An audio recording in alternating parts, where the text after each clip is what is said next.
Assalamualaikum warahmatullahi wabarakatuh. Kali ini saya akan menjelaskan cara-cara membuat aplikasi 3 layar. Langkah pertama, kita harus membuat 3 controller, yaitu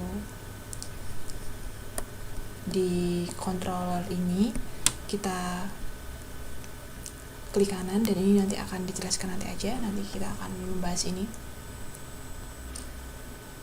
Pertama kita akan di window class. Di sini kita scriptnya di sini. Saya beri gambaran dulu aplikasinya seperti ini.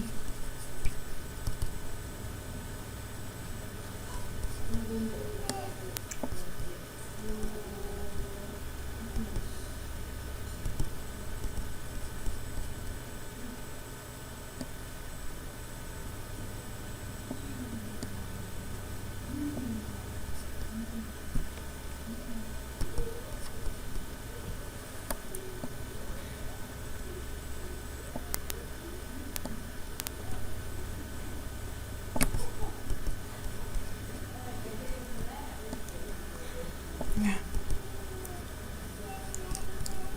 ini ada logo di depannya, lalu di sini ada deskripsinya, ada gambar-gambar resep-resep di sini. Begitu kita klik, gambar itu akan mendeskripsikan gambar itu sendiri. Begitu kita klik di sini, maka di sini akan ada video tutorial menggambar masak itu sendiri. Baiklah, kita akan membuatnya sekarang. Di sini untuk memunculkan icon-icon itu, maka kita akan membuat image view. Image view itu berada di view, di script view. Image view yang berisi image view, dan kita harus membuat on click-nya, do click. Begitu diklik, maka gambar itu akan menghubungkan di keterangan di layar berikutnya. Apa fungsi on click? Sebelumnya sudah saya jelaskan di pelajaran sebelumnya. Fungsi on click itu adalah salah satu function yang itu akan menghubungkan ke layar berikutnya. Di sini ada function, ada icon 1, 2, 3, 4, 5, 6, 7, 8. Masing-masing icon itu kita klik. Begitu kita klik, maka akan menghubungkan keterangan-keterangan sesuai dengan gambar itu. Setelah kita membuat ID-nya, sebelumnya saya sudah jelaskan mengenai ID dan class. Untuk bagi peserta yang belum tahu, ID dan class itu hampir sama, yaitu menamai script yang akan dibuka di index.tss. Di sini saya akan menamai view ID header, image view ID-nya icon. Image view itu nanti akan diklik dan menghubungkan ke layar berikutnya. Suaranya anak-anak. Nanti kita sambung di index.tss ya. Di sini header kita menggunakan latar utama blue karena memang warna biru itu lebih bagus untuk aplikasi yang digunakan sebagian kaum wanita. Boleh juga pink sesuai selera. Icon, scroll view, dan image view. Masing-masing ID ini sebelumnya sudah dijelaskan di sini di index.html ini. Fungsinya adalah untuk menampilkan gambar. Lalu kita beralih ke hal berikutnya. Hal berikutnya itu ada di hal.xml. Hal.xml itu fungsinya sambungan dari index.xml. Begitu index.xml diciptakan, maka begitu diklik, do-click ini, icon do-click ini diklik, maka akan menyambung di hal.xml. Nah, di sini kita menggunakan list item untuk keterangannya. Untuk perlu diingat, di dalam list item kita harus menampilkan keterangan dan title teks itu. menamakan keterangan-keterangan itu agar bisa berurut sesuai dengan jarak. Jadi kita tidak perlu mengatur jarak itu.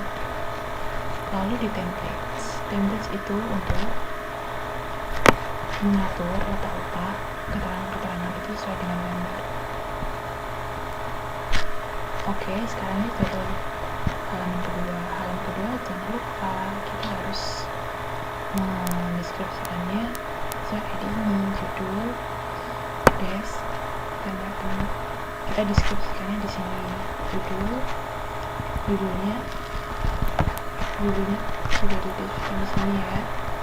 Judulnya itu apa sudah dideskripsikan di sini. Untuk penamaan teksnya kita atur lebar dan panjangnya, subtitlenya, list itemnya kita atur langsung ukuran gambar.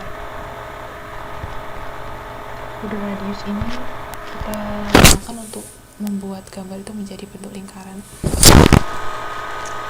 Nah, setelah itu kita masuk ke tahap berikutnya, yaitu hal 3. Ini adalah tahap yang paling terakhir, yaitu akan menghubungkan link web itu.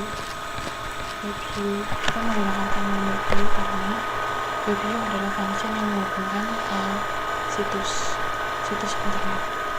Nah, untuk kita mendeploykan filenya, kita seperti biasa ada XML, ada CSS. Begitu XML hilang, maka tidak bisa dibuka karena XML itu adalah komponen ID yang harus didefinisikan. Bagaimanapun juga, script itu harus didefinisikan menggunakan .ls. Kita kasih link YouTube-nya supaya bisa beralih ke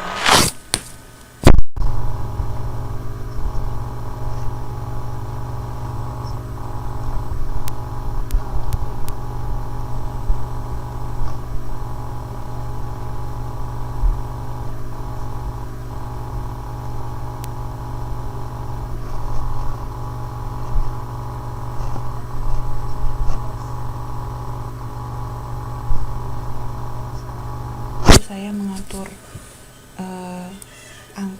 angkanya itu saya atur 100, padahal 100 itu ukurannya sangat kecil, berbeda dengan kita membuat di bahasa di website. 100 bagi website itu ukurannya lumayan besar karena 100 itu mewakili seukuran teks. Namun jika kita menggunakan di aplikasi, ukurannya seperti kotak kecil yang ukuran tidak lebih 1 cm, dan itu sangat kecil dan tidak bisa dilihat. Untuk mengikuti ukuran di YouTube, maka kita di Titanium, itu singkatan dari Titanium UI.fill. Fill ini akan mengatur bentuknya sesuai dengan handphone. Kita save. Nah, untuk itu kita lihat ya bagaimana hasilnya. Sebelumnya untuk memastikan project itu berjalan dengan lancar, kita harus mengclean dulu apa fungsi dari project.clean. Project.clean isikan apa-apa yang script yang terjadi kejanggalan, entah itu ada komponen-komponen untuk perjalanan software itu, aplikasi itu, kita cukup mengklik clean. Itu sama dengan kita merestart komputer.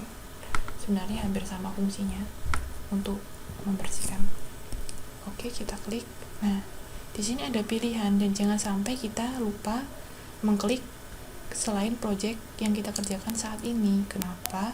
Karena jika kita salah mengklik project 1, misalnya project 3, project 4, ataukah kita mengklik selain project kita, itu akan berakibat fatal. Kita nanti akan kehilangan project kita yang kita kerjakan itu. Sebenarnya tidak terhilang langsung, kita hanya tidak menjalankan project kita, melainkan kita menjalankan project yang lain. Kita masak apa kita ya, ini project kita oke, kita klik oke, kita clean. Oke, sampai ininya habis. Sekarang kita run dan configuration. Bismillahirrahmanirrahim. pembuatannya ini lumayan lama karena pada saat ini prosesnya itu mengenerate sistem-sistem itu prosesnya.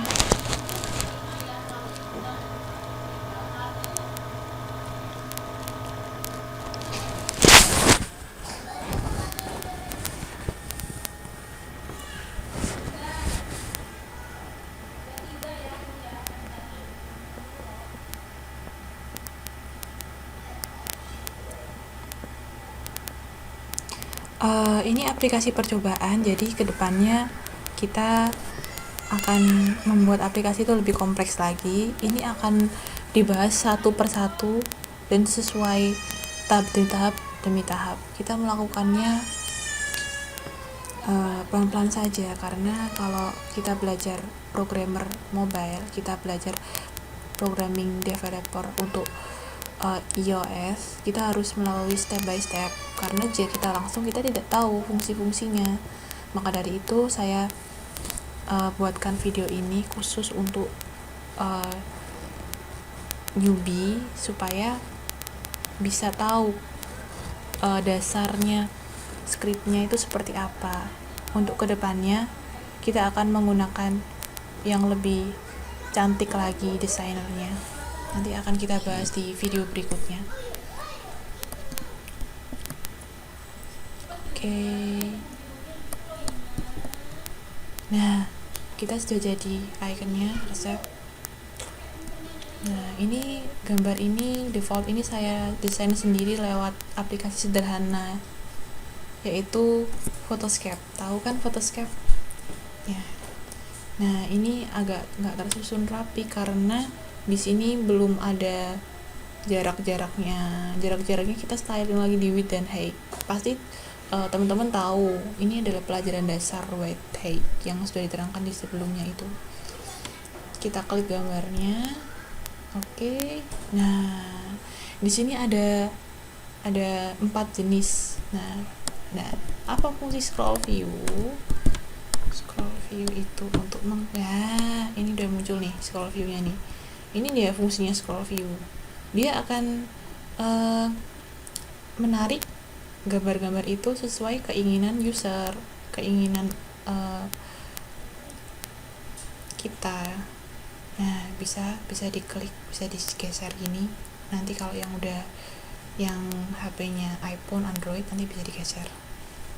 Nah, ini kalau kita buka di sini maka akan kumpul videonya. Langsung ambil di YouTube. Ya, es krim cara tradisional di rumah. Oke, semoga bermanfaat pelajaran kita kali ini. Assalamualaikum warahmatullahi wabarakatuh.